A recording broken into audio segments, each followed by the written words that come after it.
তিন ছাত্রীর হলে সিট বাতিলের সিদ্ধান্তকে কেন্দ্র করে বিক্ষোভ করেছে সরকারি তিতুমির কলেজের ছাত্রীরা।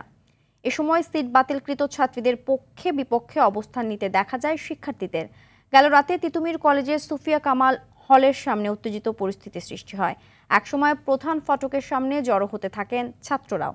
এক পক্ষের অভিযোগ, হলে ছাত্র রাজনীতি নিষিদ্ধের দাবি জানানোর কারণে বাতিল করা হয়েছে তিনজন ছাত্রীর সিট। অন্যদিকে আরেক দল বলছেন, গোপন রাজনৈতিক কার্যক্রমের ফলেই বাতিল করা হয়েছে ওই তিন শিক্ষার্থীর সিট। আমরা ছাত্রলীগের আমল থেকেই হলে আসি, তখন থেকেই আমাদেরকে যখন আমরা হলে থাকি তাদের যেই বিভিন্ন শুডাউন হয়, তাদের বিভিন্ন প্রোগ্রাম হয়, মেয়েদেরকে জোর করে সেই প্রোগ্রামে নিয়ে যাওয়া হয়। প্রথম পর্যায়ে আমাদেরকে বলেছে আমাদের হলে এসে তারা তদন্ত করবে। তারপরে যখন আমরা সবাইকে হলে এক জায়গায় সমবেত করছি, তারা তখন বলছে যে তারা আসতে পারবে না, আমরা যেন যাই তাদের